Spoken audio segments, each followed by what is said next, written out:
I don't have to tell you things are bad. Everybody knows things are bad. Everybody's out of work or scared of losing their job. The dollar buys a nickel's worth. Banks are going bust. Shopkeepers keep a gun under the counter. Punks are running wild in the street, and there's nobody anywhere who seems to know what to do, and there's no end to it.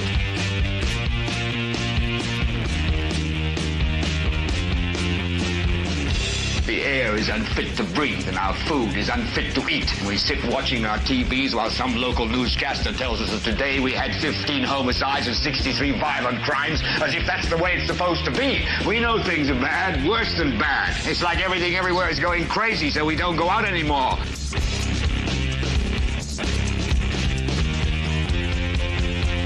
We sit in the house, and slowly the world we're living in is getting smaller, and all we say is, please, at least leave us alone in our living rooms. Let me have my toaster and my TV and my steel-belted radios, and I won't say anything. Just leave us alone. Well, I'm not going to leave you alone. I want you to get mad.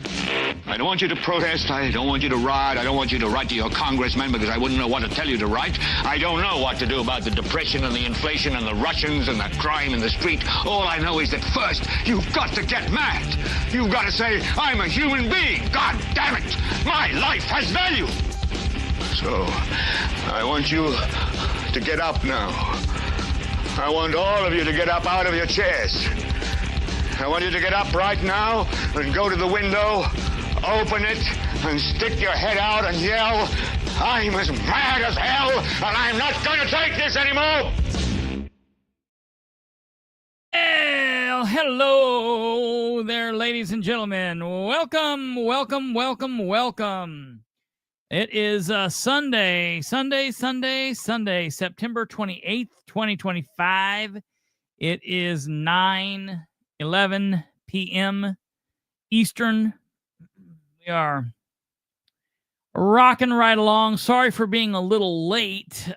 We would have been on here just a bit early, but I had to actually leave the the upstairs basement, and go to the first floor of the house, down the stairs, up the stairs, because I wanted to pick up this shirt. Look, we don't talk about merch and things on here very frequently because we're here to make money. This is my job. But I'm not here to make money through you guys unless you're so kind and you're into that kind of thing. I just want to let you guys know that we have a new merch provider, and this is probably in the about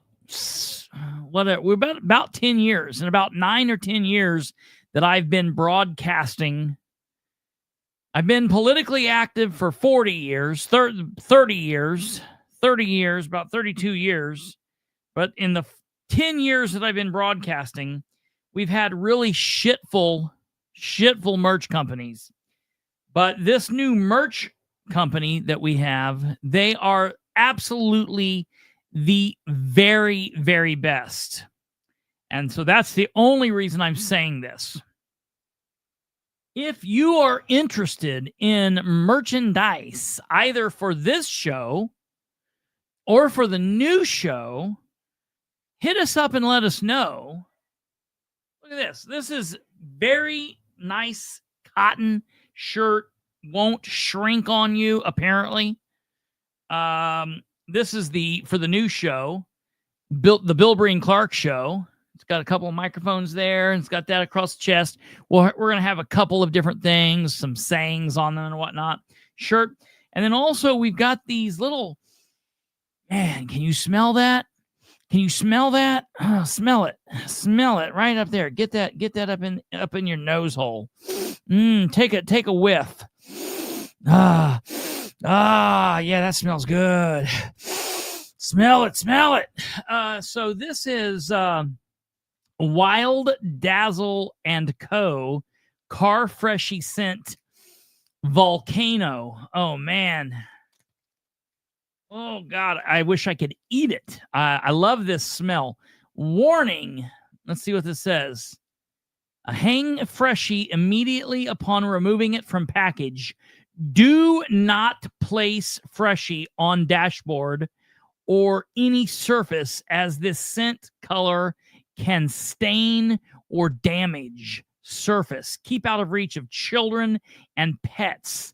It can make you grow a third nipple. It will give you cancer.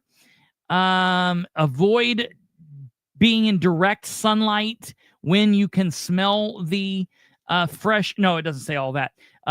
Man, these things are good. I love the smell of that. I might eat it. Oh, yes.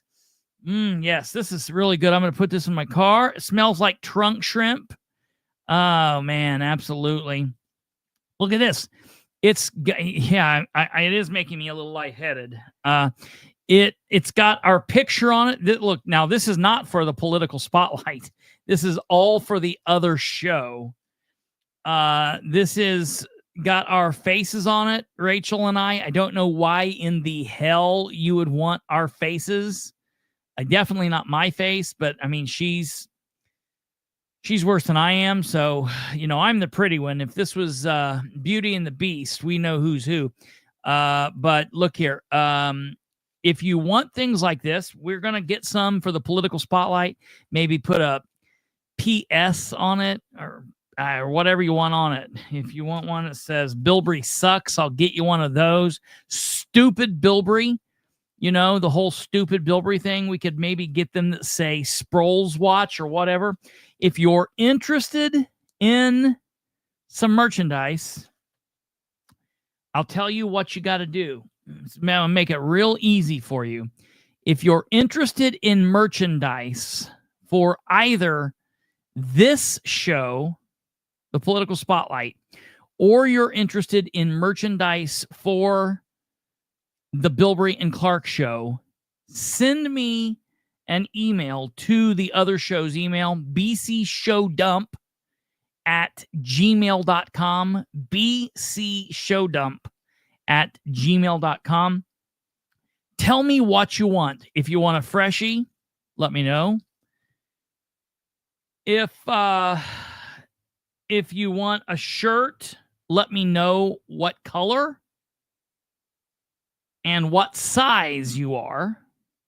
And let me know if you want a Bilbrey and Clark show merch or the Political Spotlight merch. That will be important. Let me know. And we will tell you what the cost is of this. I think the shirt, I don't know the cost right now. I'll tell you the cost tomorrow. It's not too crazy. It's not really too crazy. It's not too crazy. I will do that for you, Stumblefoot. I will get that. I will get you a coffee cup. Let me take a look. We do have a distributor with coffee cups. So I will talk with that and I will hit you up and let you know what design you can have. What we can talk about a couple different things. I'll let you know. So that's that. Okay. Put this stuff over here and we're going to get to it. It's me. I'm acting crazy. Kate is going to be here in a moment. She is not here right now, so it's just me and you. It's just me and you. It's just the two of us. Just me and you. Don't tell nobody else. There's nobody else here. So that's why it's really important that you, because it's just me and you, no one else. That's why I need you to go hit the like button right now. Go to YouTube. If you're here on Facebook, I love you. But leave Facebook, go to YouTube, go to my channel on YouTube, hit the like button, subscribe to the channel. It does not cost you anything. You can communicate over here on the right-hand side. All's well. So do that, and we got a lot to talk about tonight. Hey, Kate will be here in a little bit, and we'll get back to normal. Everything's going well. I read your comments as I was coming in the door. I did look over the op-ed in the Star Press concerning the solar, and I will read that to everyone towards the end of the show. We will go over that. I also saw I showed you. What are you talking about? I just showed you. What do you mean, where's the merchandise? I just showed you. There's a coffee cup. It's just a coffee cup. I'll have to talk with the team about that, Kate and Brandon, and we'll have to get some pictures and stuff up of the coffee cup. But the shirt, I need to get some mocks made up of shirts. I will get that. We'll work on getting the order form. It's been kind of I've never really pushed merch that much. There's a lot of people that do this shit for grifting, that are grifters, and I'm not here to grift. If you guys want to do super chats and pay money and put money in that, and you guys do it every now and then, that's cool. Some people do this or do that. That's not. I'm here for the subscription people, or excuse me, the adverts. They pay me. YouTube, all that they pay. We do all that stuff. I'm here to give you guys content, and I would do it forever. I want a travel mug. Okay, let me look into that, and I will deal with that. And we will take a look at doing some serious stuff here. This week we'll do it. I'll get that up here for you. Keychains. Hey, I got somebody that can definitely make keychains. Matter of fact, I will pull them off tomorrow because it would require me to get my handcuff key out and pull all of this stuff off. Well, I can show you. Attached to my handcuffs. Somebody that these are real handcuffs, mind you. Got someone that can make keychains. If you're into keychains, we've got some there. So I'll get with you on all that.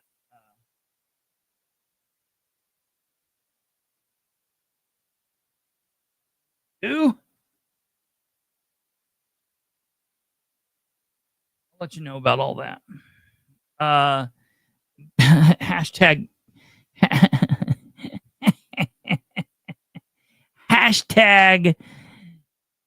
Bilbrey time is grifting time.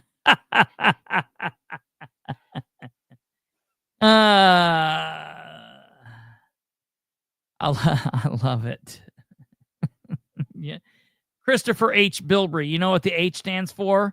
Grifter. I'm gonna tell you a funny story real quick before we get into anything serious. I'm gonna tell on I'm gonna tell on my grandpa here a little bit. So my name is Kristopher Herbert Bilbrey. That's what the H stands for. My dad's name was John Jingleheimer Schmidt. John Jacob Jingleheimer Schmidt. No, my dad's name was Herbert Dwayne Bilbrey. H. Dwayne Bilbrey. I always thought that was so cool. H. Dwayne Bilbrey. That's the reason I go by Kristopher H. Bilbrey. I always leave the H there. Put the H there. Because I thought my dad was so cool because his name, everybody called him Dwayne. Like everybody that knew him called him Bean, B-E-A-N-E. Or B-E-A-N, rather, B-E-A-N. But people in the world call him Dwayne. But when he signed his name professionally, he always signed it H. Dwayne Bilbrey. And I always thought that was like so cool. Like, oh my God, that's amazing. You know, kind of like what is it? J.R.R. Tolkien? Is he R.R.? Kate's here. I can ask nerd shit now. J.R.R. Tolkien. I always thought the two initials, that's cool. Okay, that's really cool. And so I always thought my dad's name was cool, H. Dwayne Bilbrey. And so I'm Kristopher Herbert Bilbrey. My dad is Herbert Dwayne Bilbrey. My grandfather is just Herbert Bilbrey. They forgot his middle name. They forgot either his middle name somewhere or they forgot his first name somewhere. They don't know where it went, but his name, he's just Herbert Bilbrey. His dad was O.H. Bilbrey, Orrin Herbert Bilbrey. So none of us are firsts or seconds or thirds. None of us are seniors or juniors or anything like that, because nobody's name's the same. Nobody's in the same order. Everybody just the snake that sneaky snakes between us all is the Herbert. And my grandpa, who's Herbert Bilbrey, everybody that knew him always called him Junior. They always called him Junior. He wasn't a junior, but they always called him Junior. And a lot of people still call him Junior, people that know him a long time. My wife calls him Junior. I don't have a wife, but she calls him. It went in my mind. She calls him Junior. My grandmother calls him Junior, and a lot of her family calls him Junior or whatnot. But there is no Junior there. His dad died in 1980, a couple years before I was born, and my grandparents next month will be married 69 years. 69 years next year. Or next month, I mean.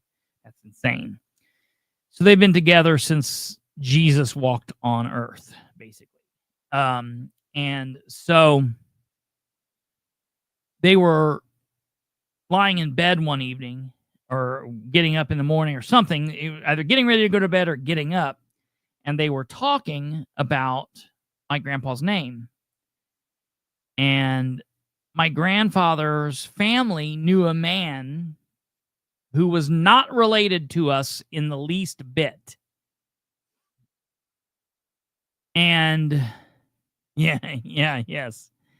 My grandfather was talking about this man they knew, and this man that was not related to us, his name was Herbert Hatfield. And my grandma's laughing. My grandpa's probably getting mad and going to bed right now. But so they were laying there talking, and my grandpa told my grandmother that he was named after this man. He was my grandpa, Herbert Bilbrey, whose dad was very much alive and living, across town in Muncie. His name was Herbert Bilbrey. My grandpa's swearing up and down that he was named after Herbert Hatfield. And my grandma's like, no, you weren't. So she says, call your dad and find out. Call your dad and ask him who you were named after. So my grandpa, Herbert Bilbrey, picks up the phone and dials his dad, Herbert Bilbrey, and says, hey, who was I named after? To which my great-grandpa laughed a little bit, apparently, and said, well, I reckon you were named after me. So that's kind of always been like a family story that my grandpa, Herbert Bilbrey, the son of Herbert Bilbrey, thought, I guess for maybe all of his life, that he was named after not his dad, Herbert Bilbrey, but the man down the street, Herbert Hatfield. So, kind of the nuttiness, I come by it naturally. It is what it is. But when we were in Tennessee, Nick Jr., named after the milkman, yeah. When we were in Tennessee, we went by where my grandpa was born, where my grandma was born. We also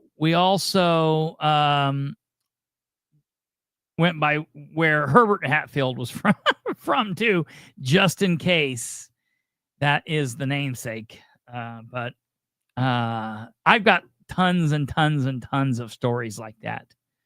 And so, yeah. Stumblefoot's got 20 years in, and I'm already wanting out.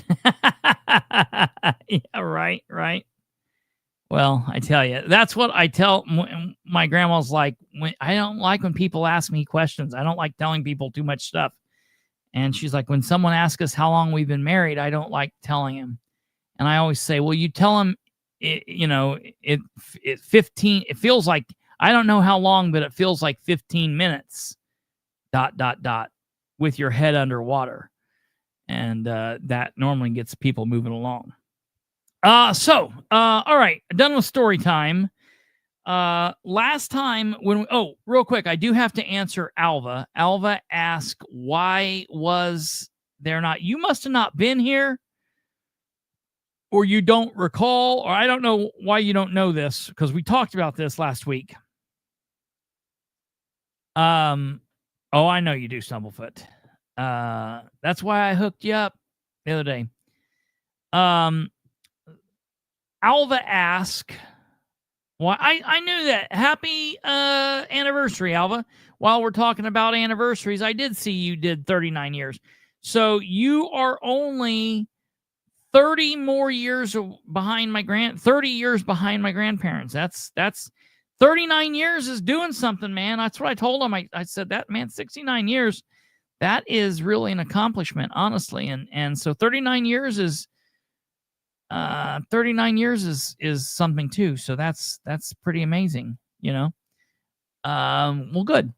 No, so Alva asked first of all about the repairs, but then he said, why was there not a Board of Works meeting last Wednesday?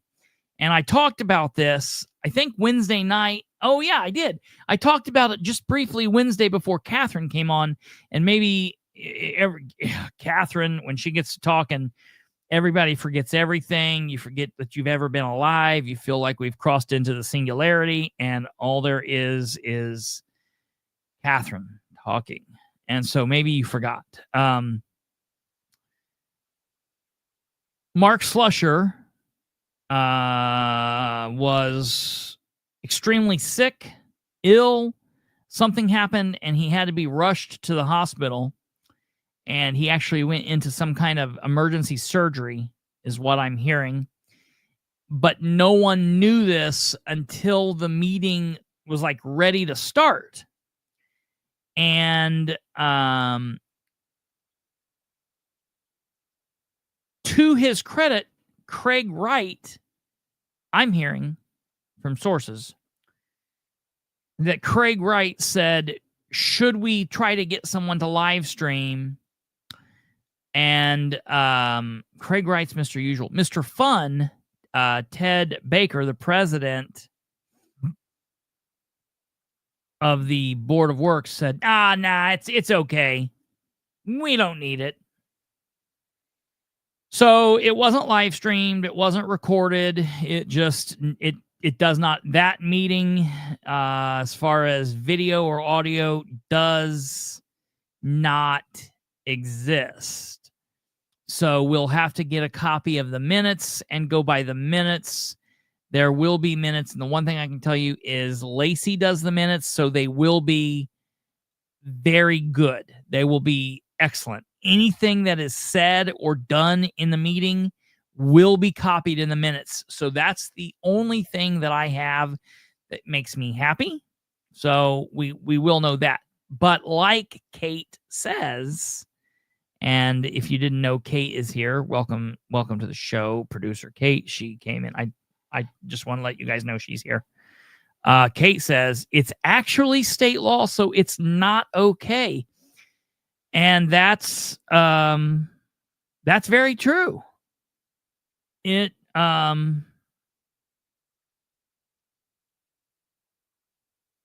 bothers me that they're so loosey-goosey with it, and Madison County is really bad with it. Something I'm very proud about? Not proud, I guess proud. I don't care one way or another. One thing I'm happy with is, for as bad and crazy as Randolph County and Henry County, or Randolph County and Winchester are on things, they're doing a damn good job with live streaming and recording.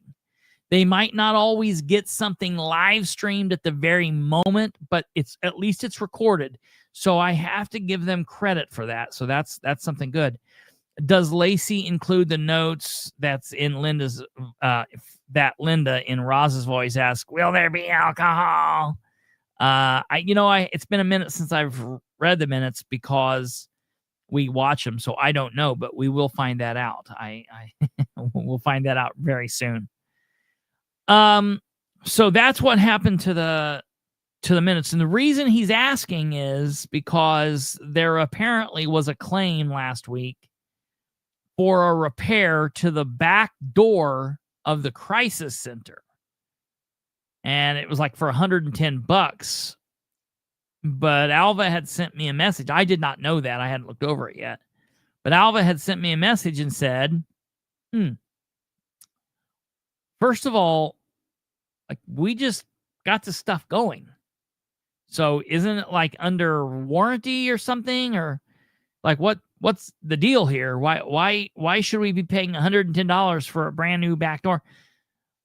My question is, why? What's the deal with the back door? Did someone try to break out? Did someone try to break in? What happened? I want to know why the back door needs to be replaced. I mean, is Jim Morrison in town? I don't know. For those of you that don't get it, I feel so sorry for you. Like, I don't know if I should say it because it doesn't kind of hurts.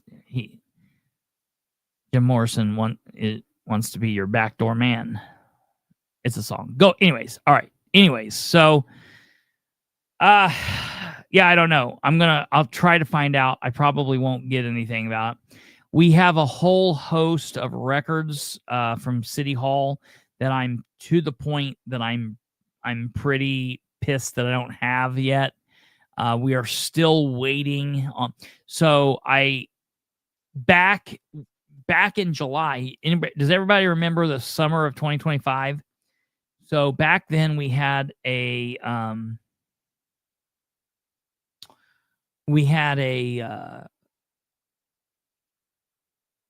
Iron Man in Muncie. Y'all remember that? And during that time, everybody's favorite contract employee for the city of Muncie, what's his name? Dustin Clark, the Green Goblin, was working out at the reservoir, and we wanted to know why. We wanted to know how much he was getting paid to work out there for what? What was he doing? Why was he doing it? How much was he getting paid to do it? And I issued a record request. Well, I've been waiting for all of the information, and then we got the information, but I just told Amber to hold on to it because we needed to wait until he turned in invoices for that period of time. And apparently he turned in those invoices at the end of August, which went through the Board of Works. They have been paid now. And I included that to go all the way through to like the beginning of September, but we should be there. They should be ready for me. I don't know why we would be waiting. So we're waiting on those. We're waiting on several record requests, 3 that I know of. And so I emailed Amber on Saturday privately, and I said, hey, I know you're off clock, but I need to know where my records are. And she was like, I'm sorry. Message me on Monday, and I will look into these. And I said, okay, well, I need them, so I will message you Monday. And it's not Amber's fault; it's other people's fault in there. I will gladly give Amber blame on everything she deserves, but on this one, she just collects them in and passes them back out. It's the department heads that slow walk them, but she does need to be responsible for messaging them and saying, okay, well, we've had this request for a while, so we do need to get it back out. So I will check into that Monday. That's tomorrow, and we'll find out what's going on there. Before we get into the demand and the deadline talk and the conversation,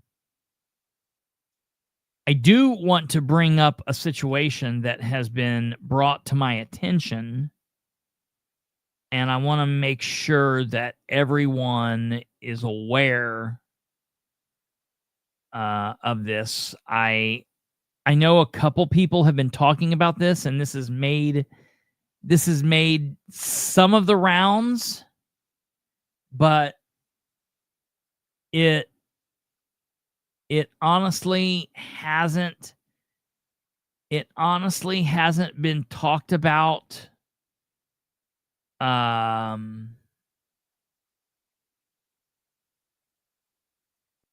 It's not been talked about a whole lot, which really shocks me.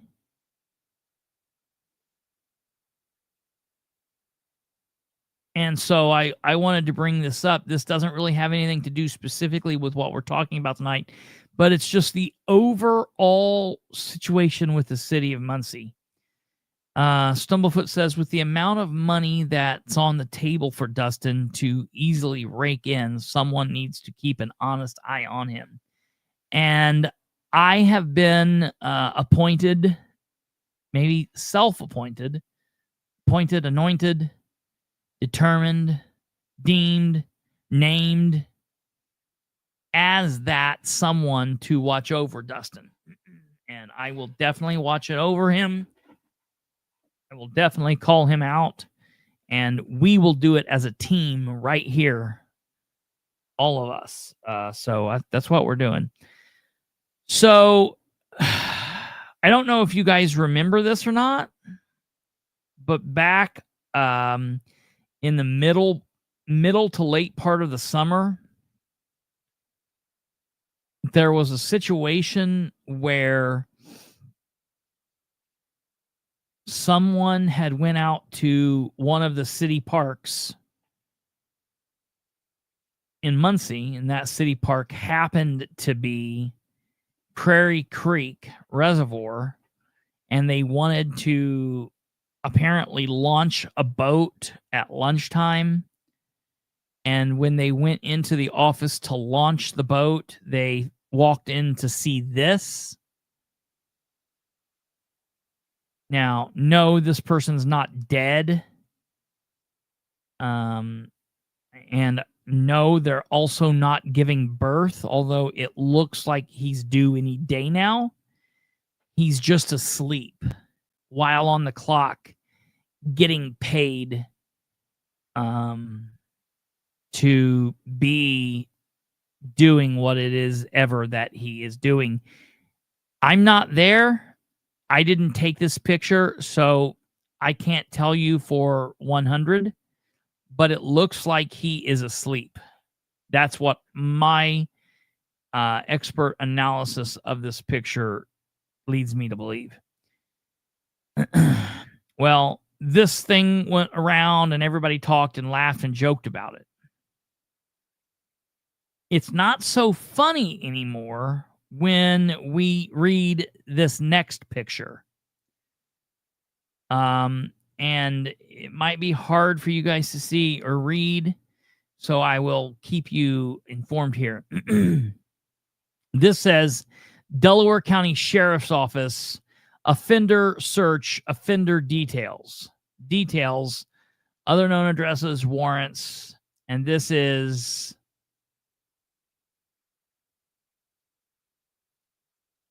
Samuel Rayburn Crowell. Samuel Rayburn Crowell. Now, I know you've been away from the table. Did you hear anything I've been saying or no? All right, so I want to back this up so Kate can hear this because I know Kate was away, but I want to be able to do this. So you see this guy here? Remember this guy? And remember, this is Prairie Creek Reservoir, and he's asleep here. No, he's not on drugs. Nothing. No, he's not dead, and he looks kind of dead. And that's why I said he's not dead. He's not drunk, and he's not overdosed. He's just sleeping. And he's also the joke I said, but I'll say it again just for Kate's ears. He's also not giving birth, although it looks like he's due any day now. This becomes a problem, though, much more of a problem when we learn the fact that this is a thing. And this is a picture of that same man, Samuel Rayburn Crowell, who is an active sexual offender.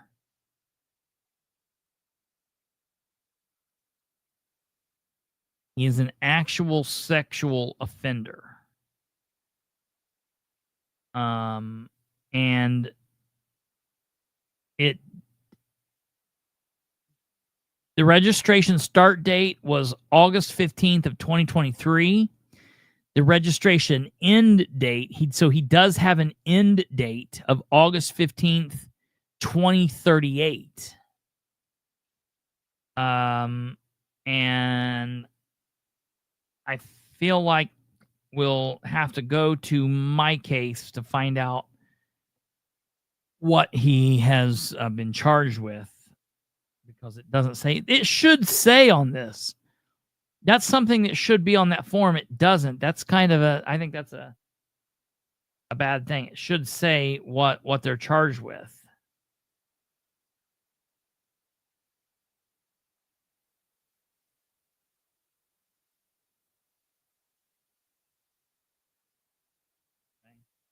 Let's take a look and find out.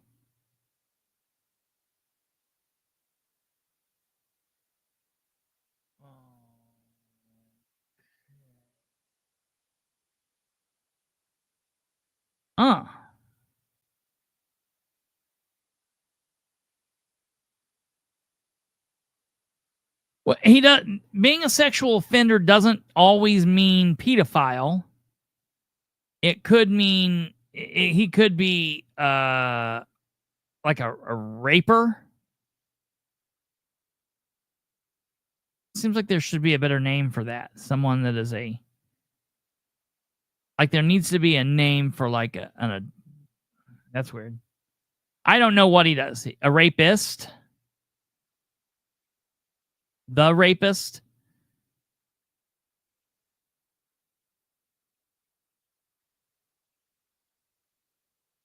Do you mean for being in the park? Because he shouldn't be in the park. Like, I got a big problem with this. My question is, how the hell did he get hired by the city of Muncie? So I'm going to ask this question of the HR department. I'm going to go to the computer because I'm not finding anything. I'm not finding his charges. His name is Samuel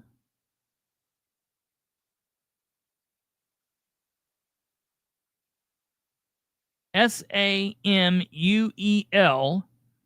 Rayburn, Rayburn, last name Crowell, Crowell.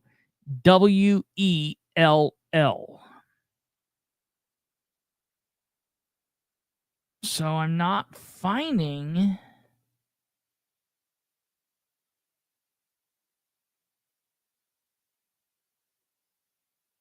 what his sex offense is. I'm only seeing 3 charges, and he couldn't have this if he's on the list. If he's on the list, it couldn't be.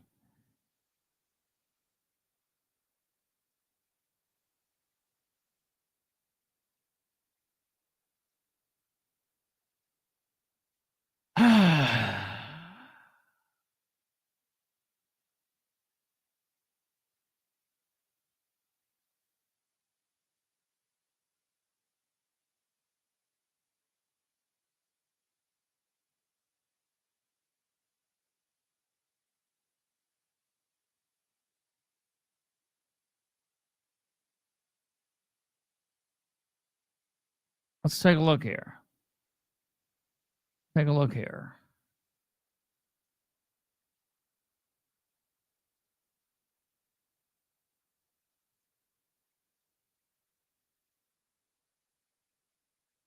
Typing in his name, I'm not seeing a case. Yeah, that's the sheriff's watchdog page I'm showing you on the screen. Or that's the sheriff's department page. I don't know what I don't really know.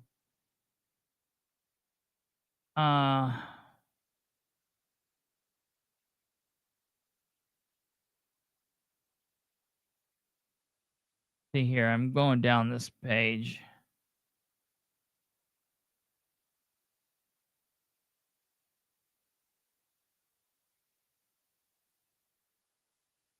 Yeah. All right, view details. So Samuel Rayburn Crowell. I found him on another sexual registry.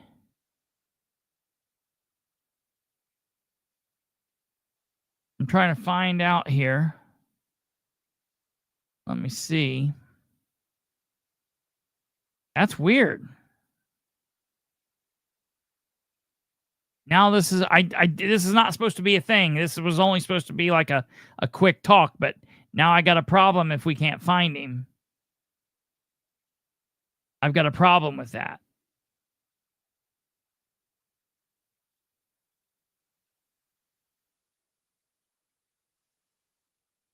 Telling me nothing specified. Ugh. I hate these things. This is what happens when you're watching a live show every now and then, folks. So just bear with me. We're going to get on topic here. This is important. I mean, we're talking about a sex offender now of some sort.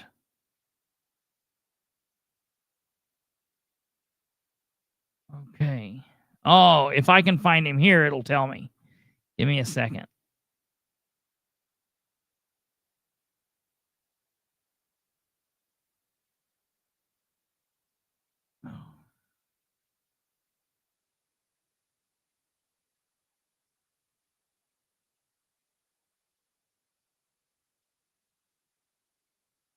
Okay, let me get down to the S's. That's weird that RQRS. Come on now. RSRS. Okay. All right, here we are. Okay. Yeah. It does not tell me.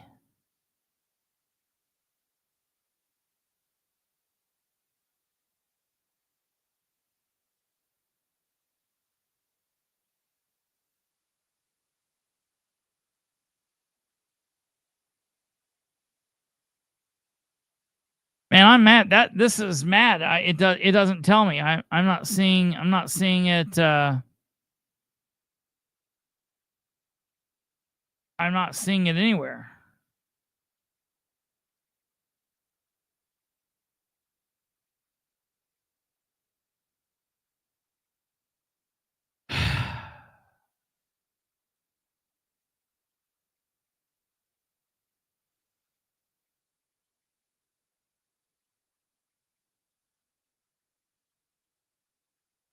Well, that's what it said. I mean, that's what it said to me. Most sex offenders wouldn't be allowed in the park. But then I went on here to find exactly what he was charged with, and now I can't find. I mean, he's on the sexual offenders list registry. He's on the sexual offenders registry. But I don't understand why we can't find what he's been charged with. I'm going to look up one more thing here, and then I guess we'll have to put a pin in it until I can talk to someone from the sheriff's department or prosecutor's office tomorrow, and we'll have to come back to it. I don't want to waste any more time. I'm going to look up one more thing here, and we'll see what goes on here.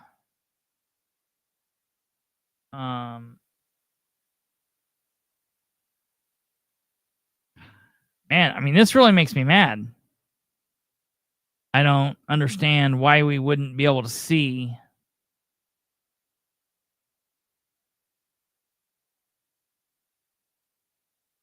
what the deal is here.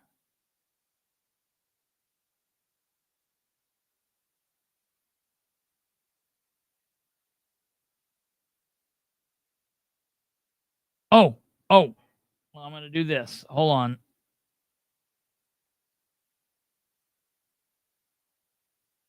Let me do it this way. One way.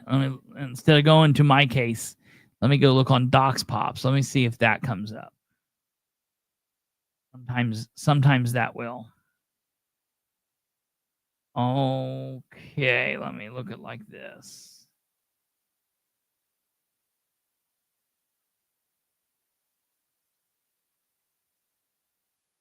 Crowell.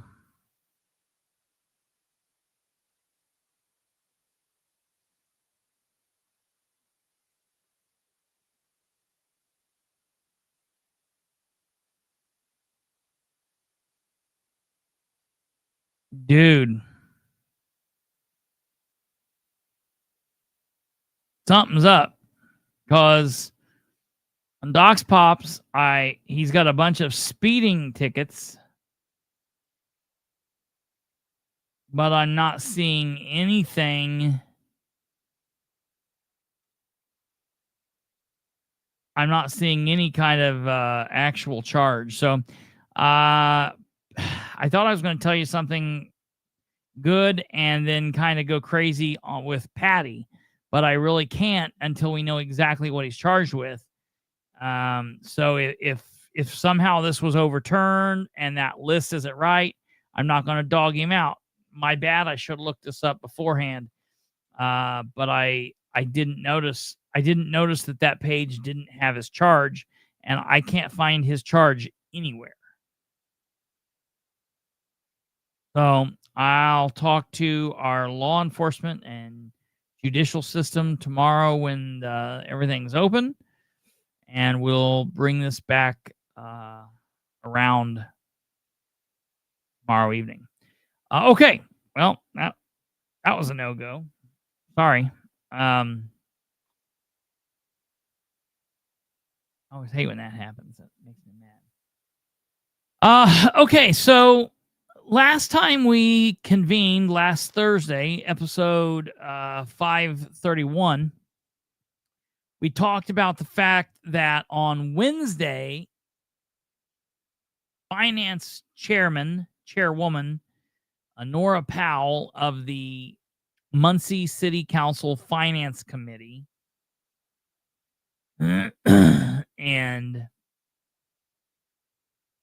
a member, a city councilor of the city council, she had very adamantly made a demand for a document from the administration, and that demand for the document was for a letter or an email or some kind of hard copy proof of the new insurance company, which, as we are all here currently believe and feel that it's Anthem. They went through IU, and they were going through their insurance and for their clinic and all of their health related issues for city employees. They're going through IU Ball Health Hospital and all their stuff. And they've since left that, and they are now going with Craig, the controller, stood before the finance committee, which is the entire 9 council members, and was like, I'm sorry, I don't know the name of it. I know where the office is, but I just don't know the name. And I didn't think much of it when he said it, but as I've been looking at this and listening back to it and talking to people and thinking, he should have known the name. First off, he should have had the file that contained any and all information with him there at the podium, there in the office there. He should have had that with him. The fact that he didn't, that, in my opinion, is a problem. And it's not just a problem that happened this time during the budget meeting. It is a problem every time he stands at that podium before any elected or appointed body connected to any kind of city government. Because every time he stands up, he says, "Oh, I'm sorry, I don't know about that. Let me get back to you." That is his standard answer. Let me even say it this way. That is his usual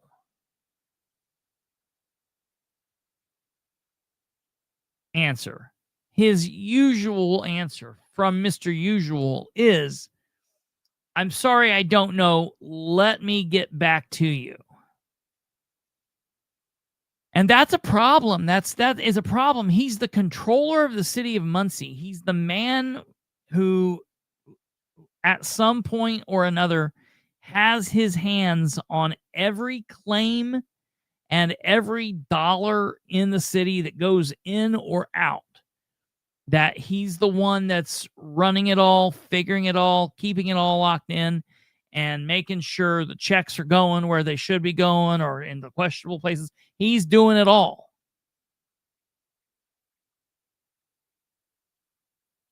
And so it's really a problem that he's not more prepared than what he is. And so, like, the problem that I see there is Dan knows it. I mean, Dan hears it, and Dan just doesn't care because Dan doesn't care. See, the point of people sitting in those seats asking him questions, it serves two purposes. In my opinion, it serves the purpose of letting the public know what's going on. But the greater purpose it serves is they have to know, like the Board of Works, when they're asking him questions, it's because they're getting ready to vote on something pertaining to what he's talking about, whether it be approving a contract or paying a claim or picking a 1 out of 5 or 6 or 3 or 9 or 10 contractors to do a job. And when Craig gets up there and every question he's like, "Well, I don't know the answer to that," or "I'll get back to you," or whatever. What people don't really make a fuss about, and I feel like more people should, he says it doesn't matter. Those people then go ahead and vote, be it the Board of Works or the council or whatever. They go ahead and make a decision. And then after the fact, he may or may not get back to them, but it doesn't matter. Here's the thing. He might as well not even respond to them, because say for the sake of argument that he got back to them and they were like, "Ooh, well, if I would have known this, I wouldn't have voted." They've already voted. So, I mean, I guess they could go back in and they could do something to rescind that vote and could change things, but they're not going to do that. We all know they're not going to do that. That's not how they work. So he's not doing like the main part of his job in those meetings, and the bodies that are questioning him, whether it be the Board of Works or the MRC or the council, they're not holding him to the work. They're not holding him to do his work, and they're not making it matter. Like we talked the other day when Nora was like, "Well, that's just upstairs on your desk, so you should be able to email it to us tomorrow, right?" Nora's giving him too much. Nora's giving him too much credit. Nora's giving him too much leeway. Nora needs to say, "No, we'll take a 5-minute recess and we'll let you run upstairs and get it now. So when he comes down there and they're at a budget meeting where he's part of the administration, he wants her to pass the budget. He wants all of them to pass the budget. It's ridiculous that he doesn't have the material that he needs to help them attempt to pass it in the way that they want it passed. You know, we are all saying like, ooh, he should have his stuff so he can give it to him so they can get him in a gotcha. I'm not even saying that. I'm saying he needs to have it so they can go ahead and pass the stuff. But they never hold him to that. They go ahead and make the plans to pass it anyways, and it doesn't matter. And so maybe he gets a hold of them or maybe he doesn't.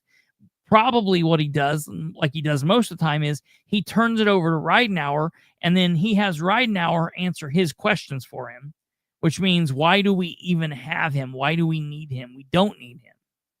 He all he's doing is standing there and saying, I don't know why we do this. Jackie coming in with the big dog answer here.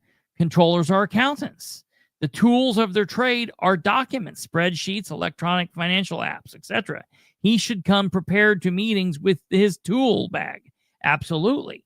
He should come in with, you know, I can walk into a Muncie City Council meeting or any other meeting with this computer right here. And as long as I also have my small phone that fits in my pocket, I can connect to the internet and do any kind of work that I need to do. This computer I can pick up with three fingers, my thumb and 2 fingers. It's light. It's small. It doesn't make noise. It doesn't get hot. It lets me do the work I need to do. And it's easy to control. I tell you what, you know what? I would very much say the city of Muncie needs to buy him a device very much like this that he could use to have his tools of his trade with him. And Alva's right, you know, saying I'm wrong. He's as prepared as Dan wants him to be when it comes to being transparent. And the thing is, you're right. Well, I'm not wrong. You're right. You are 100% right, and I'm aware of that. I'm being facetious in saying all of this because they're trying to convince people that they're doing their job, that they're doing everything they're supposed to be doing. So if that's the case, then everything I'm saying is right. Yeah, but no, you are 100% right. They don't want anyone to know anything. They're not trying to tell anybody anything. See, Dan had to play a game. In the first year of 2020, when he won mayor and he was first the mayor, he didn't really understand the council. He didn't know how the council was going to roll. In his mind, he controlled the council because there were more Republicans than there were Democrats, and he had control of the council. However, the council didn't work that way. The council did what was best for the city, and sometimes it was voting the way Ridenour wanted them to, and sometimes it wasn't. So he very quickly realized, maybe after 6-8 months, I don't own this council, and they're not just going to do what I want them to do. So from that point forward, we'll go ahead and give him the whole year. From 2021 and 2022 and 2023 and 2024, Dan didn't own the council. Dan knew that he had to kind of play the game. I know, you know that I know. We'll see how long we can go with that. So he had to play the game a little bit. But in July of this year,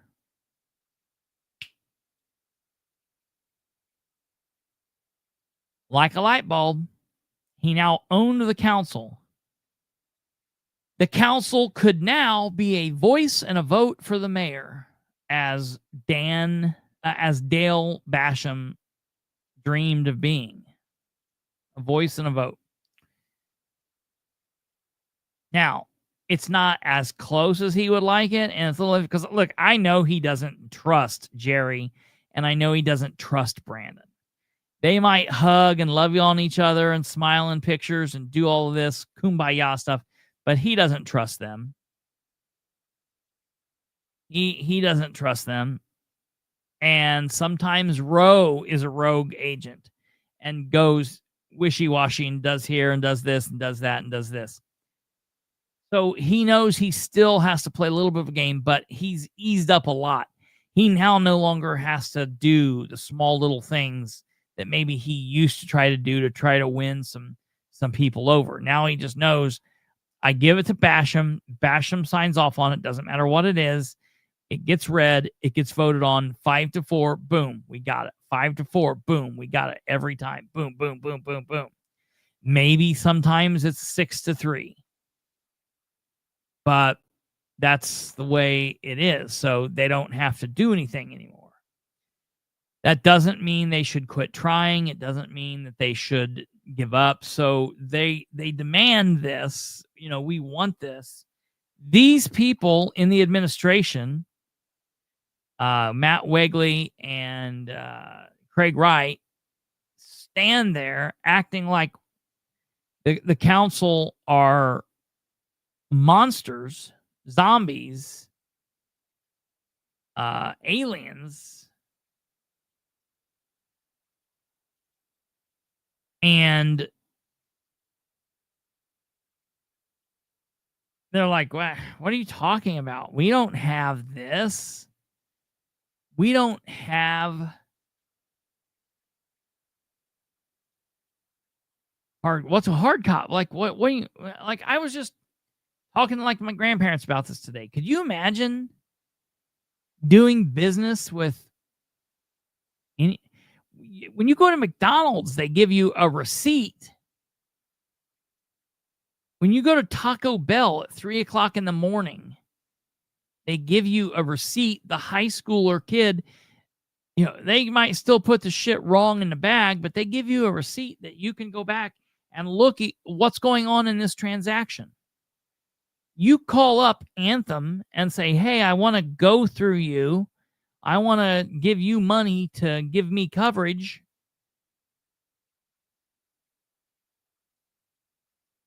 They don't just say, okay, well, it's this, and this, and pay us on the 3rd of each month, and we're good. No, they provide you an email. They provide you a book. They write up a bunch of papers, documents, a dossier just for you. So you, as the city of Muncie, can know what you're doing. And so now, but here's the weird thing is, in this one crazy instance, it's not just liberal crazy Nora and her sidekick Sarah asking for this. It's also Dale Basham. Dale Basham acted like he wanted it, talked about wanting it. I don't think for like the same reason as Nora did, but he did say he wanted it. Rose Selvey mentioned she wanted it. And Brandon said he wanted it. So you've now got Nora and Sarah, who said they wanted it, 2 Democrats. You've got the voice and the vote leader, Dale Basham, Republican. And then you've got Rose Selvey, who's not really in the best of terms for them, but is a Republican. And you've got hardcore rhino trader Brandon Garrett, who's saying, yeah, we want this sooner rather than later.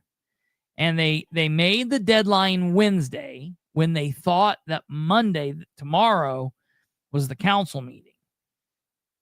But then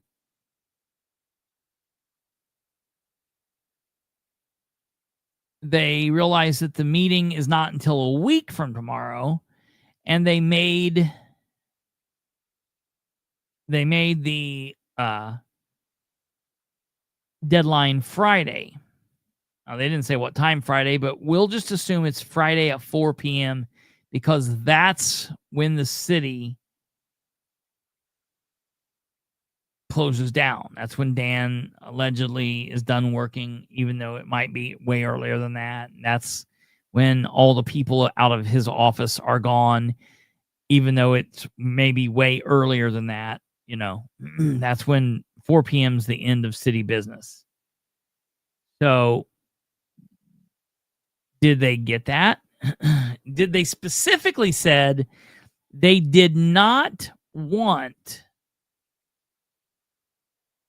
an email from the controller or from Dan?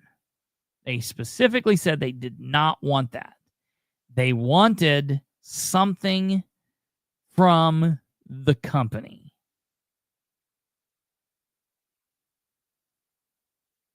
Well, Friday came and went. It's now Sunday. The deadline for Friday, for everyone, for the record, was we'll say 4 p.m. We'll even give them to Saturday. We'll say 11:59 on Friday, September 26th, 2025. Did they get that?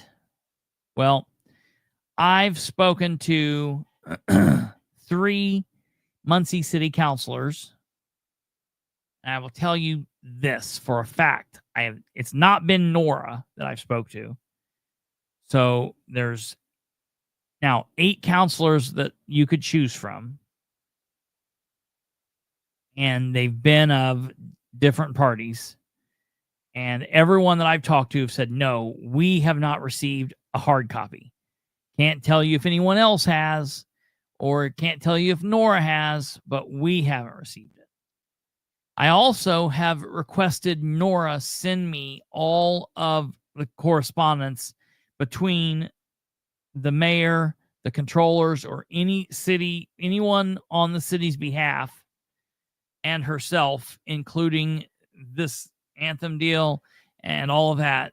And she's not sent me anything. Okay. And so with that, I have to assume that no, number one, the mayor did not follow through on the council's demand. Give us this information or else. He didn't live up to that. And he didn't live up to the deadline. I mean, I guess it doesn't matter. The deadline doesn't matter. If you're not going to do the demand, the deadline doesn't matter. Vice versa, whatever. So he didn't do it. What he did do was he published an email to the council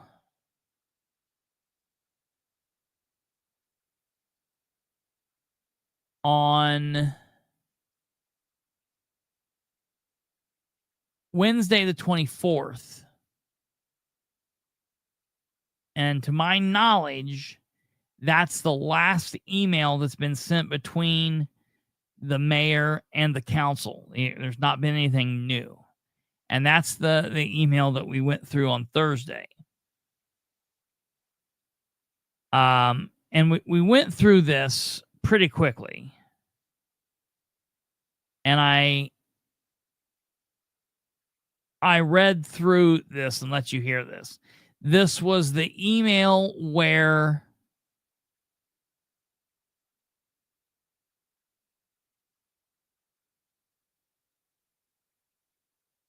the mayor went through and did exactly what the council told him not to do. It was the email where the mayor said, from Ridenour to the council, and everybody as a part of that, reference the health insurance question. Okay.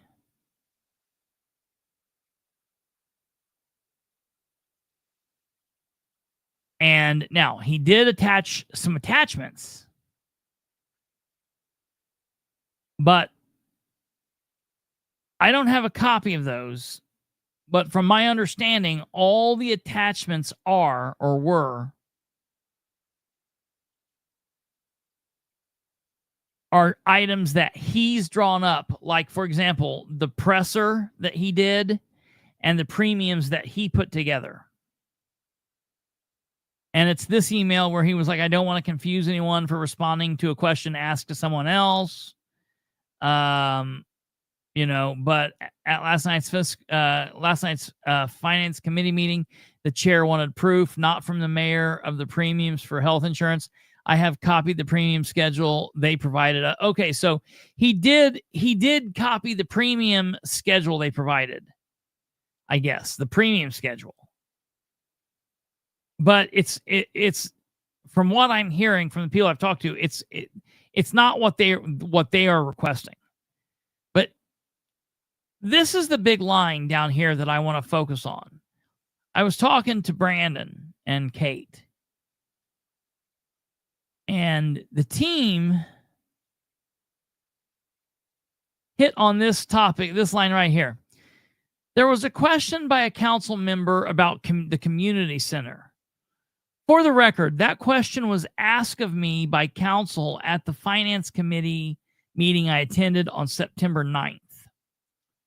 I answered that the money is included in my edit budget for 2026.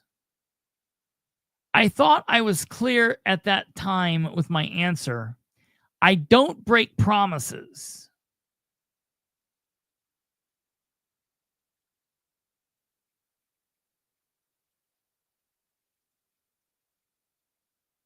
I don't break promises? The mayor said, I don't break promises? He did?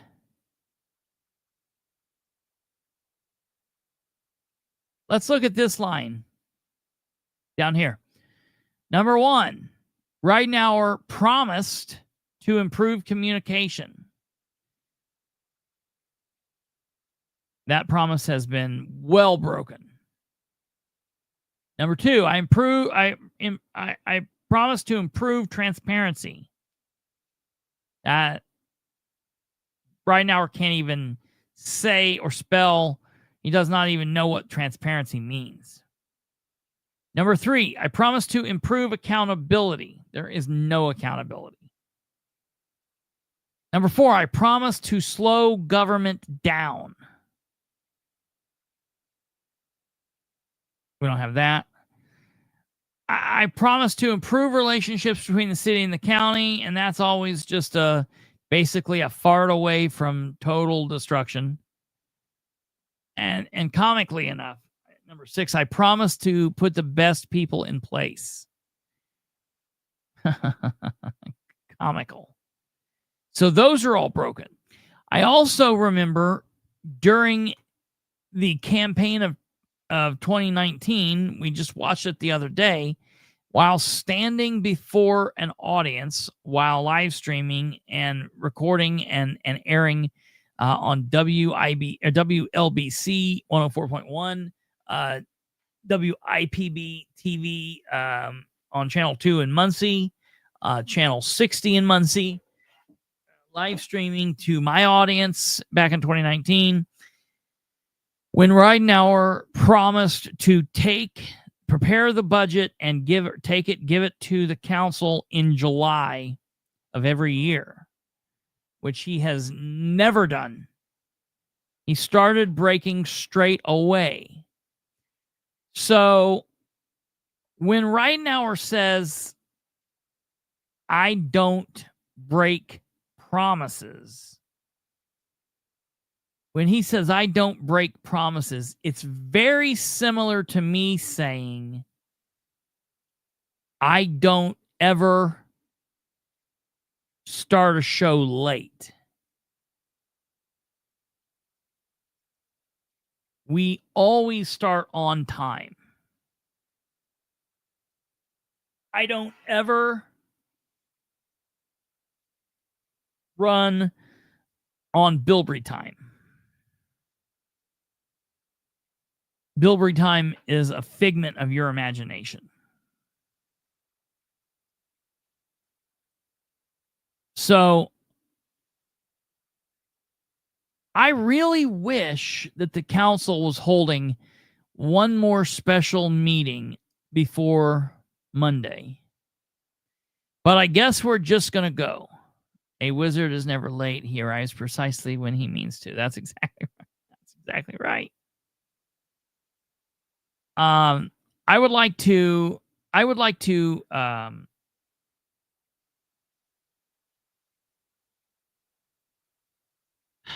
I really hate that they're not having another meeting.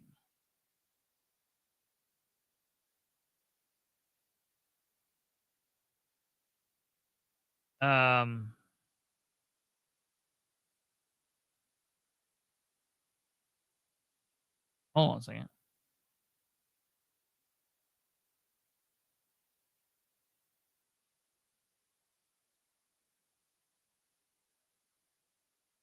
Okay, this is breaking news. This is breaking news, and because this pertains to children and families in Delaware County specifically, I feel like it's probably important to stop what we're talking about and discuss this just for a second. This is a message. This is urgent breaking news, urgent, from the Delaware Community School Corporation from Superintendent Greg Kyle. This says, this message is from Delaware Community Schools. Good evening. Greg Kyle, Superintendent of Delaware Community Schools. Earlier this evening, I'm assuming that's Sunday, September 28th. Earlier this evening, we were made aware of a threatening social media post referencing Delaware Community Schools, specifically Delta High School.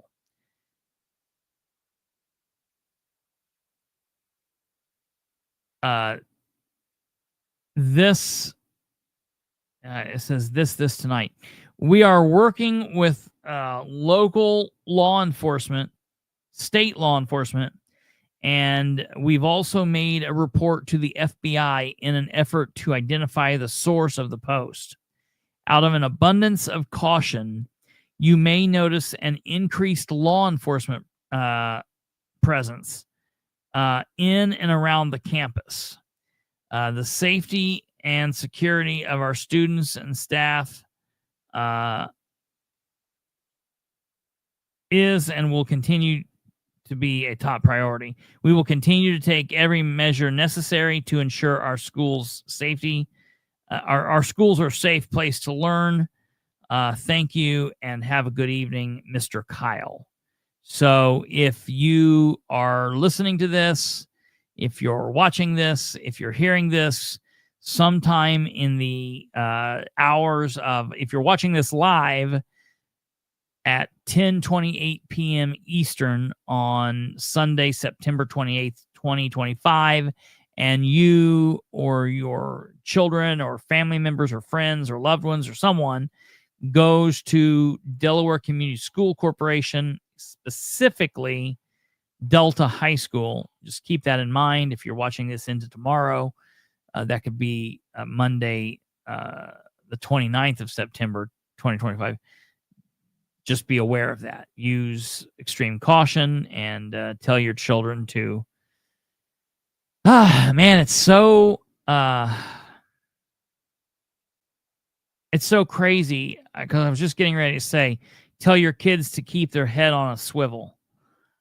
And it's shocking and it's numbing and it's just irritating that that's something that you'd have to say to children.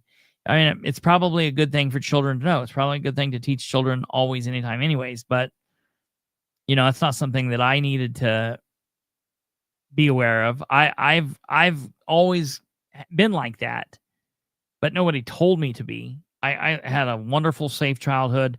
Everything was grand, and it's horrible that that's the world we live in now. But I'll tell you what I would do. I'll tell you what I would do. And tomorrow morning, the alarm goes off. I'd go upstairs or downstairs or wherever you go. And I would say, lay on down. We're not going to school tomorrow. We'll call and get your work and whatever. So I don't believe in changing your life out of fear and things like that. I think we have to do stuff, but that's me in adult life. I wouldn't take chances with children, my children specifically, or your children, any children I wouldn't take chances with. But if I was in charge of the children, that's what I would do. So anyways, okay, that's that. Keep in mind, breaking news, that's a scary thing. I don't know. I hadn't heard anything else about this.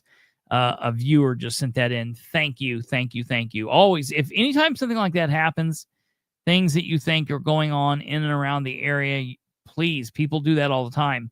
While a lot of your viewers, doesn't stop any of you from being sources as well. So I thank you to you that sent that in. And in case you're not watching, I'll type back thank you. Crazy shit. Okay. So moving back to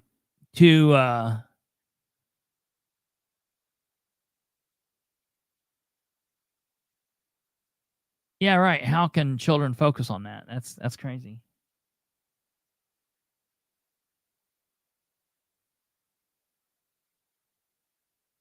It doesn't say what it was. I don't know what the threat was. I don't know exactly what the threat was, but it just was. It was what it was. That's what, as I read it to you there. I didn't change or hide any words for the algorithm. I try not to do that. I don't care. They can tell me if they don't like something or take money away or whatever, but I just say it. If you noticed, we don't really mince words anymore. Vaccine, COVID shot. Don't do it. Okay, anyways. So Dan didn't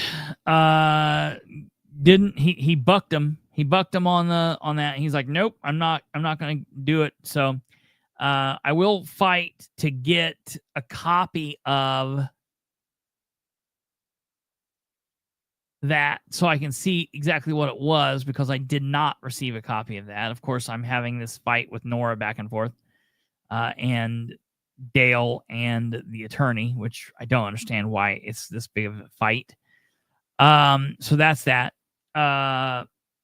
Where we go from here? The next place we go is the meeting. Now, I am not going. I have a written out statement that I am going to read. I've got a couple of questions and a couple of statements to make during the October 6th, 2025 City Council meeting in Muncie. Generally, in the past, I have read those statements to you guys ahead of time. And I've said, like, oh, this is what I'm going to go and say, and this is what I'm going to do. I'm not going to do that this time. I'm going to hold them. And the first time that anyone hears them, it will be at the October 6th. I've been writing them out since we got the first emails. Since I got the first set of emails from Dan talking about the appropriations and things. So I've been working on this, and I've been writing them out. I've been going through Grammarly. I've been going back. I've sent some stuff through Chat GPT. I've come back. I put it in my own writing. I put it back through. And so I'm really getting it locked down to the best, quickest way to get to the point in my words. So it won't be weird. It'll be me. But I'm going to keep that to myself because I want them to hear it the first time at the meeting. And I'm going to talk to them about the I'll tell you what I'm going to talk to them about. I'm going to talk to them about the appropriations.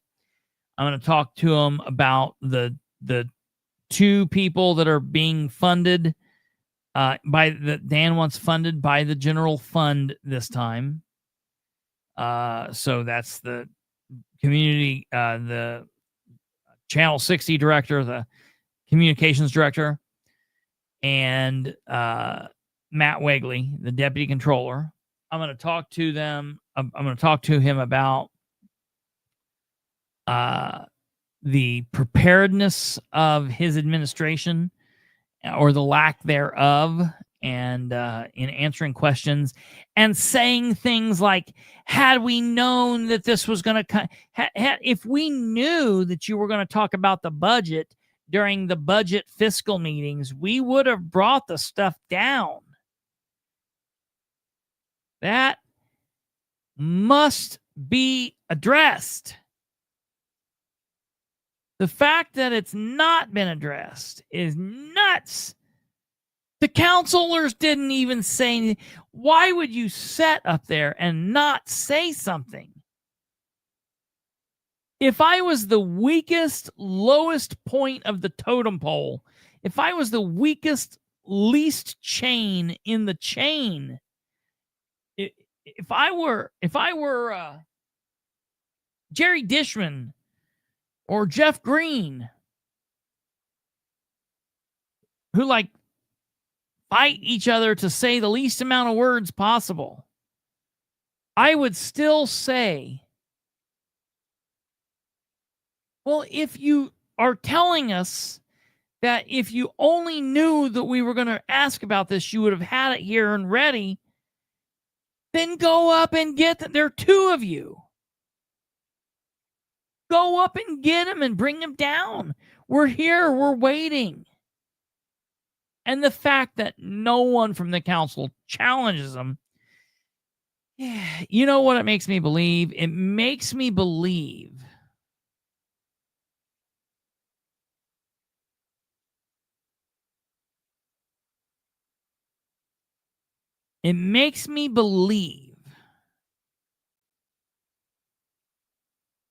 that even the Democrats are just right. It's all part of the same thing. And this is just a game. It's like the national thing. It's like the Democrats and the Republicans, it's all the same. It makes it feel like that even on the local level. Like they all get there. This is all a dance they're all putting on for us. And they all know what they're going to do. It doesn't matter. It's all the same thing. That is exactly, man, what it makes me feel like. The fact that they don't do that. So I'm going to talk about that. And then I'm gonna chastise the council for a few things. I'm gonna chastise the controllers. I'm gonna chastise Ridenour.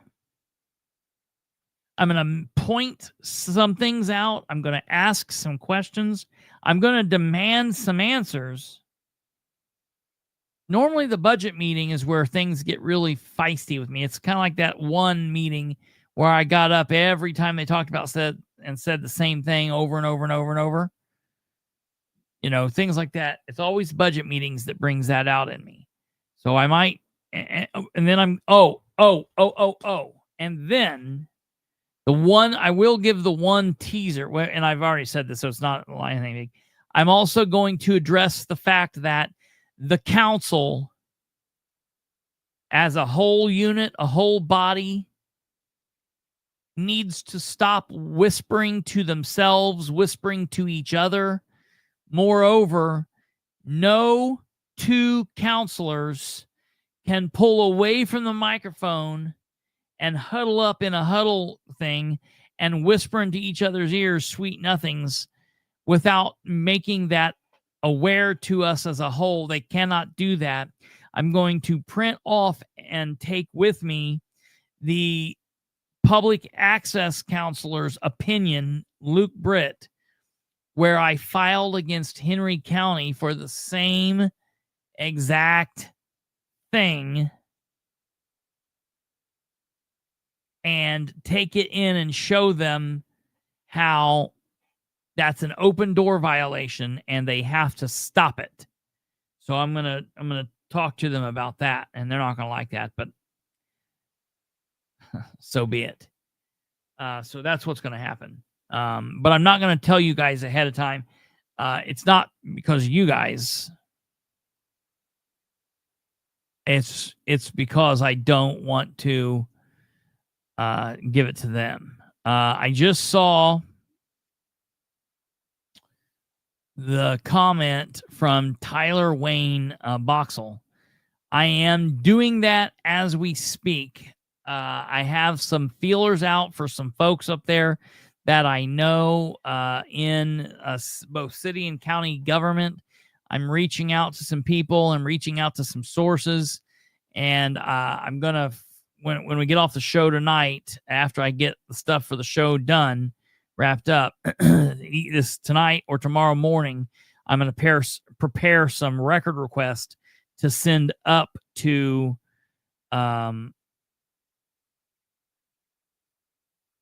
Jay County and dig into that.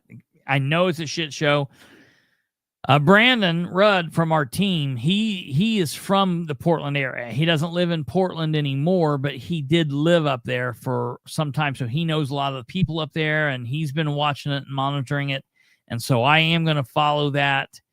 And if you're on Facebook, and that's fine. And if that's the only way that you watch and can watch, that's fine.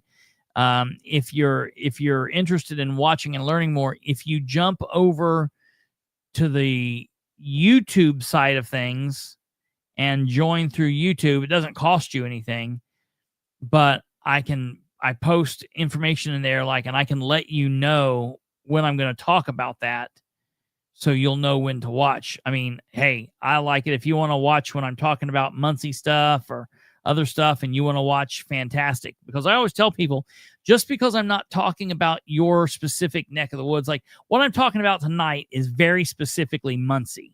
And it really only pertains to Muncie.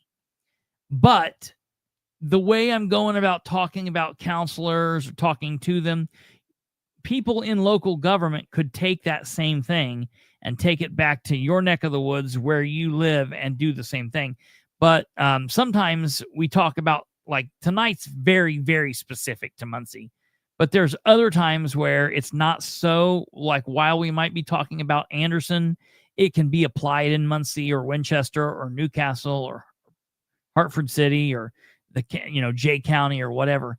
So it's always good to watch, even if it's not about the area. But I know that there are people that are like, look, I only care about what goes on in my area. And so if you're not talking about my area, I just don't care, which just doesn't hurt my feelings. But if you're interested specifically in Jay County and Portland, if you get over to YouTube, I can always post up and let you know, hey, tonight we're talking about Jay County. So if you're interested in that, I keep you in touch.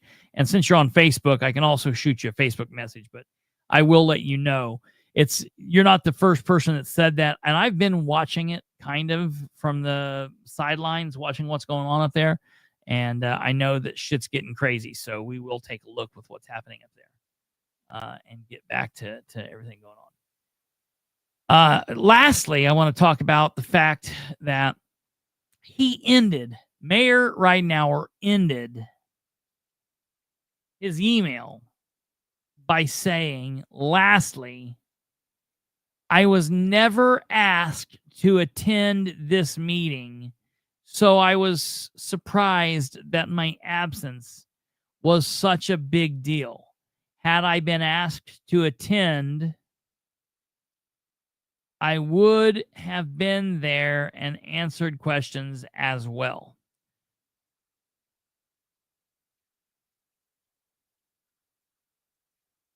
Tell me, folks, how much more of a I don't give a shit about you or what you do. That's almost like I need to write that into a rap song. Like, oh, if only I was a rapper.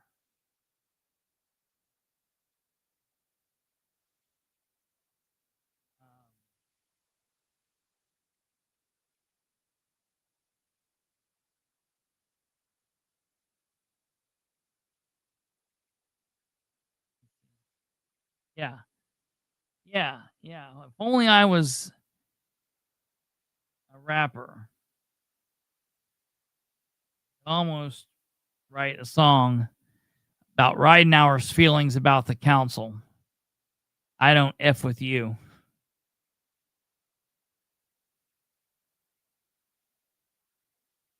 That is exactly what he told the council.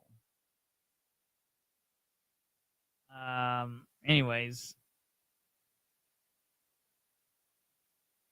Yeah, I don't know.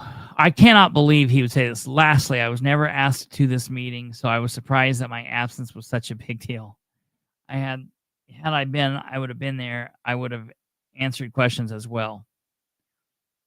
What more can he say to let the council and to let the public know he doesn't give a shit? All he cares about is getting his way as soon as he possibly can get his way, how he wants to get it, doing how he wants it, what he wants, when he wants, and if you don't like it, tough shit. Yeah. Says I called bullshit on Dan's response if he only knew. Yeah, no, that is complete horse shit. If he only knew.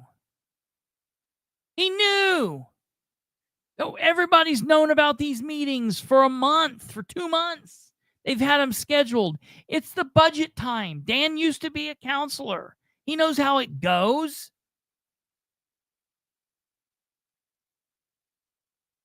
That's like saying, oh, if I knew you were going to talk about budget items, I would have brought information about the budget. All right. Hey, somebody, let's take a 10-minute recess and call the mayor and get him down here. He only lives 3 minutes from the building. Oh, he's at the Y? Well, he's only 2 minutes from the building. He's only a minute from the building walking.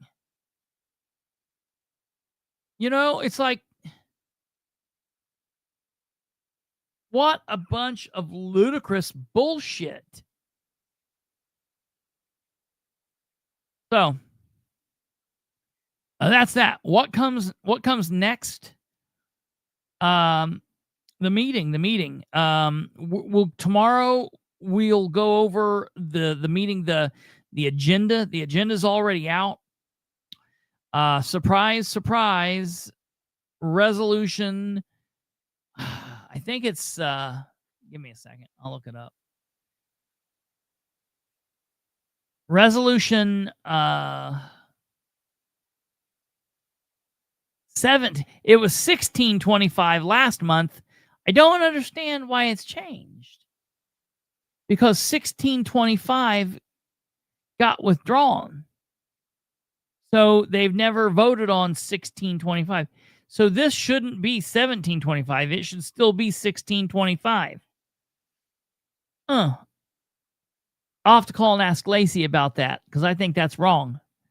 Anyways, there's a resolution on the agenda for October. And it's called Resolution 1725, although I think that is misnumbered. But it currently is titled 1725, a resolution of the city of Muncie relating to the financing of a fire station project and approving a form of taxpayer petition in connection therewith. This, ladies and gentlemen, is the new fire station there on the edge of campus, Ball State's campus, Ball State University campus. They're basically between Riverside and University on Tillotson, closer to a Riverside, right there across from the church and in the corner of Christie Woods. That church there, that fire department there, that fire station, rather. And that's Fives. That's Station 5, Fives. And I tell you, I'm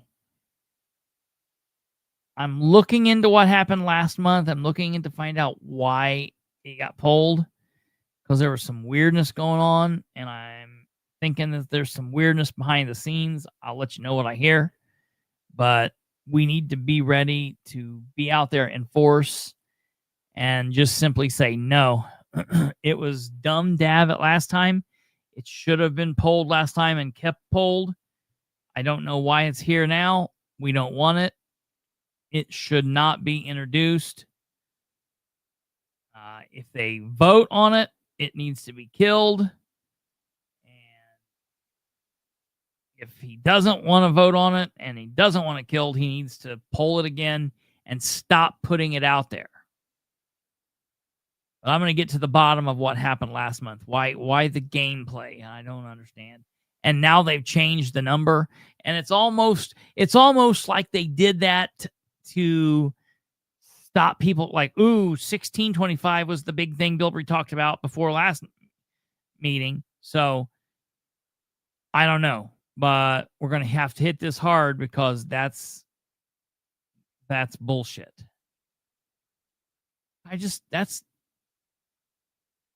That's the word that goes totally along with this administration. That's their mascot. Their mascot is a big pile of bullshit. All right, folks, that's going to do it for us tonight. Thank you for tuning in. Remember, we will work on getting up something for merch. A new person that does shirts. These shirts are amazing. If you are interested in some merch before we get everything up for it, before we get the order form or whatever, you can email us. Remember, I said to email us for the merch. Email us here, bcshowdump@gmail.com, and that way I can have Rachel be checking on it, and she'll let me know. That's for if you want merch shirts for the political spotlight, or for Bilbrey and Clark show. All right, keep us posted. Let us know. You can get little smell good things. Kate, I got a couple of these for you. And I got you guys some shirts too. Kate. So that's that. I also need to get you a political spotlight shirt. I need to get a political spotlight shirt. I don't have one of those. That's that. We will be here tomorrow. God willing, we should be here all this week, Tuesday, Wednesday, Thursday, and we should have another great week. A lot of good stuff to talk about, a lot of political crap to bring your way. I've got some things I'm working on. I've got some cool things that are happening into next month, but I can't tell everybody just yet. I got to talk to Kate about some stuff when we get off here. I'm going to fill her in on some secret things. Yeah, that's going to do it. We will be here tomorrow. Hey, the new show is up and running, and so far it's going well. The audio podcast is going well. People are clicking in and listening. Rachel's been really excited about the numbers that we're having on the audio podcast side. That's kind of cool. And I mean, it's just like, it's like here.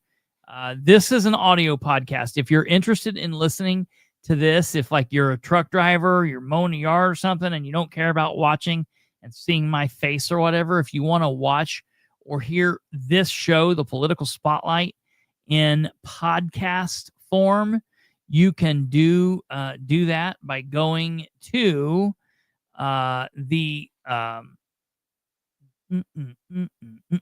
right here. Our audio podcast link, thepoliticalspotlight.fireside.fm. That's the political spotlight. Thepoliticalspotlight.fireside.fm. You can also look for the Political Spotlight on iTunes or Apple Podcasts. That's the same thing. On Spotify, on Stitcher. I don't think Stitcher's a thing anymore, but we were there. On iHeartRadio, on Amazon Music, all of that stuff. So if you just look for us, you can find us. Same with the new show. You can find that on Bilbrey Clark Show.fireside.fm. You can find it on YouTube. It is not a live show. It is a static edited show. It's going to drop every Saturday at 3 p.m., so go check that out. And we'll see you back here tomorrow at 9 p.m. You guys take care. Have a wonderful rest of your evening. Have a great rest of the week. And God bless each and every one of you. Take care and good night.